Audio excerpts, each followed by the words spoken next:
So what's up? Magandang umaga sa inyong lahat mga kamanok. Once again, this is PJ Vergara and nandito tayo ngayon upang sumagot sa mga katanungan na inyo pong itinatanong palagi sa akin, sa mga inquiries na inyo palaging itinatanong sa akin. So muli mga kamanok sa dami niyo pong nagtatanong, pipilitin ko po yung iisa-isahin na masagot sa inyo at mabigyan kayo ng kumpleto rekadong mga kasagutan. Okay? So mga kamanok, lagi ko lang naman hinihiling sa inyo na i-subscribe, i-like yung video at mag-comment din kayo ng mga katanungan ninyo dyan if ever na meron kayong gustong malaman tungkol sa pagmamanok. Kahit newbie ka pa, ang priority natin dito is mga newbie, yung mga baguhan sa pagmamanok. Para sa ganon, mabigyan natin ng maayos na kaalaman, okay, guide, and recommendations. Kung nakapag-subscribe na po kayo at nakapagtanong, simulan na po kagad natin ang ating ang ating kasagutan. So, ang unang katanungan po is galing kay Baldelos. Ayan, so, idol, kamanok. Ito, nasagot ko na po to ng maayos sa mga video. Medyo matagal ko na itong nasagot. Yun nga lang, medyo paulit-ulit yung pagtatanong mo. Kaya, sige, sasagutin ulit natin sa pangalawang pagkakataon itong katanungan mo. Para sa ganon, maliwanagan po kayo. Okay? So, ganyan po tayo mag-respect ng ating mga subscribers na nagtatanong. Okay? Siguro, nangangailangan talaga to ng maayos na kasagutan, kaya paulit-ulit. Kung hindi mo niya napanood, wala tayong magagawa kundi ulitin. Ano? So, mega shoutout po, Idol Baldelos. Ayan, so ito, good morning kamamay. Anong oras po yung manok natin ay magdadrop ng maayos?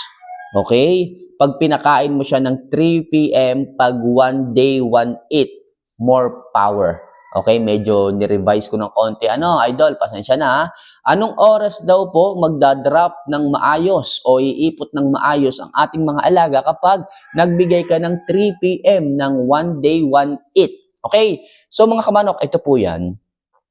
Yung 2 times per day, yung 2 times per day na nagbibigay po kayo, parang ganun lang din po yan. Para din pong 1 day, 1 eat. Kaso nga lang po, si 1 day, 1 eat, isang beses nyo lang siyang pakakainin. At the same time, yung mga natitirang oras na lilipas bago niya sapitin ulit yung sunod na kain. Kung halimbawa, ang pakain mo is 3 p.m., ang sunod po niyan is kinabukasan ng 3 p.m. ulit.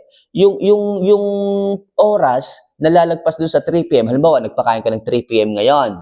So, lilipas yung 4, 5, 6, 7, gabi na 8, 9, 10, 11, 12, tapos pa umaga na. So, sa mga oras na yon mga kamanok, okay, nagtutunaw na po yung manok. At ang maganda dito sa 1 day, 1 eat, sa gabi po nagtutunaw yung manok. Sa gabi po nagtutunaw. Kaya po talagang yung nutrients, talagang pasok na pasok sa kanyang sistema. Okay, talagang makakapagpahinga ng maayos yung manok, makakatulog ng maayos yung manok, kasi maayos maganda yung digestion ng manok habang tulog siya. Hindi po na-exert yung energy, hindi kagaya ng nagbibigay kayo sa umaga, di ba? So yung manok lalakad, lilipad, tatalon, yung energy na babawasan. Kasabay ng pagtunaw ng pagkain, yung energy na babawasan. Kaya po tayo ay naglalagay pa ng tinatawag na keeping, di ba? Kaya pinagpapahinga pa natin yung manok. Okay, kung tayo may mga pupuntahan, kasi nga, kung yung manok nandoon sa tipi, yung effort o yung energy mauubos, may exert kasi naglalakad sila, tumitilaok sila. Maraming energy and activities na ginagawa ang manok. Kaya po talagang ginagawa natin is kinikip natin sila kung tayo may pupuntahan.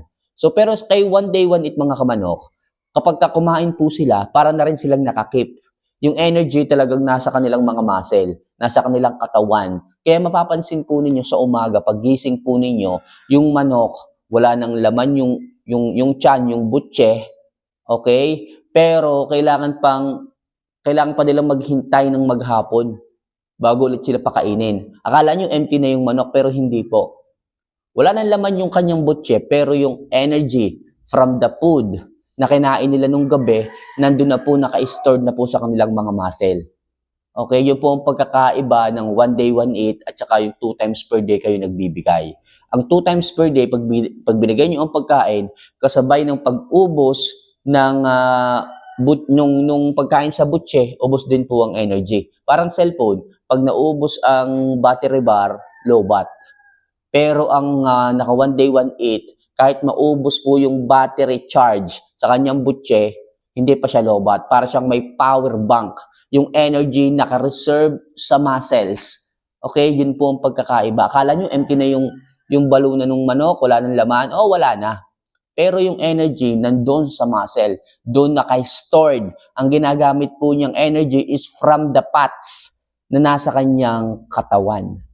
Okay, kaya po true fasting. Fasting po kasi medyo mahaba ang nangyayaring fasting pagdating dito kay one day, one eat. Biruin nyo, isang beses lang kayo kakain.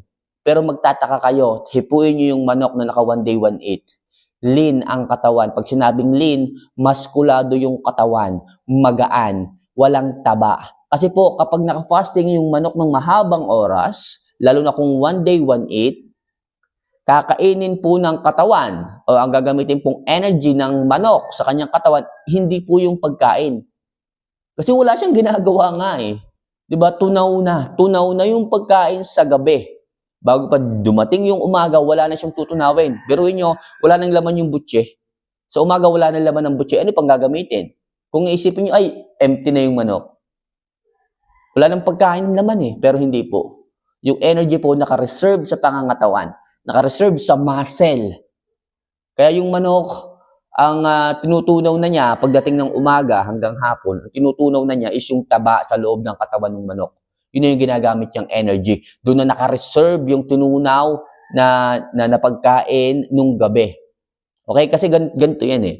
Pag tinunaw mo yung pagkain, i-convert nung katawan yung pagkain sa energy. Ngayon, saan ilalagay ng manok yung energy kapag nagtunaw siya sa gabi? Magtataka kayo, hindi naman niya nagamit kasi hindi naman siya kumilos, hindi naman siya lumipad, hindi naman siya lumakad. Nasaan yun? Nasa muscle po. Doon po naka-stored. Pero yung pagkain, wala na. Energy na lang yung natira nasa katawan. At yung manok, kapag fasting ng matagal, sanay na siya sa fasting na ganyan, hindi na niya iniinda yung gutom. Kasi hindi naman talaga magugutom eh. Walang laman yung tiyan, pero hindi siya gutom. Kasi ang energy nga niya is nasa fats, nasa katawan. Yun po ang ginagamit ng manok na energy. Kaya yung katawan, lean, maskulado. Tinutunaw niya nga po yung taba eh. Okay, tinutunaw niyo yung taba at yun ang ginagamit niyang energy. Kaya po ang ating mga alaga na naka one day, one eat, masasabi ko na long-lasting po yung energy source ng kanyang pangangatawan. Hindi sa food, kundi doon sa fats na kanyang tinutunaw sa katawan, doon ang gagaling ang energy. Okay? Hindi kagaya yung naka 2 times per day na pinapakain, pag naubos yung laman ng tiyan, empty na. Pag naubos yung laman ng butse, gutom na. Pero sa one day, one eat, hindi po. Hindi po ganyan. Ang nakikita ko, ang napapansin ko, hindi po ganun.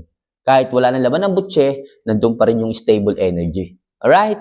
So, muli, ang sagot ko sa katanungan mo pag nagbigay ka sa kanya ng 3 p.m. ng one day, one eat, anong oras siya kinabukasan magdadrop ng maayos. So, depende po ito, mga kamanok. Depende po ito sa magiging panunaw ng manok. Kasi minsan po, yung ating mga alagang mga manok, minsan naninibago sa lugar, kung kayo may mga pupuntahan, o merong mga stress sa paligid, so nagbabago. Pero kung maayos po ang panunaw, possible, 2 p.m., makukuha niya yung magandang droppings or baka wala pa kung mas mabilis. Okay, lagi po kayong magdi-depend sa inyong observation. Okay, inyo pong titingnan. Hindi ko po masasabi at masusure na ganitong oras, dito talaga maglalabas ng magandang droppings yung manok. Hindi ako sigurado dyan, pero yun pa lang ang ating ini-estimated time. Before 1, 2. Okay, minsan nga pag 3, maayos pa rin eh.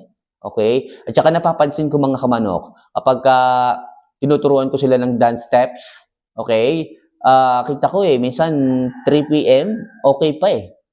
Nag-i-enjoy pa sila sa pasyalan kapag ganun eh. So, kaya pa nilang i-hold yung maayos na healthiness ng kanilang pangangatawan eh. Kahit 3 p.m. na rin, kaya pa. Pero ako kapag ganun mga kamanok, pagka alam ko na mamasyal kami ng 4, 5, binibigyan ko na siya ng pagkain, konting pagkain, kasi alam ko na baka mamaya nga ma-empty, mahirap na. So, nagbibigay na kaagad ako ng holding ration sa ating mga alaga. Para sa ganon, dire-diretso yung pagdadigest ng manok, para sa ganon, maging maayos at healthy pa rin yung manok, kahit na lumagpas na siya sa oras na tayo ay mamamasyal na. Okay? So, Sir, Valeros, sana nasagot ko po ng maayos yung katanungan ninyo and sana po naliwanagan po kayo. Hindi lang po kayo at syempre yung ating ding mga kamanok dyan na nanonood.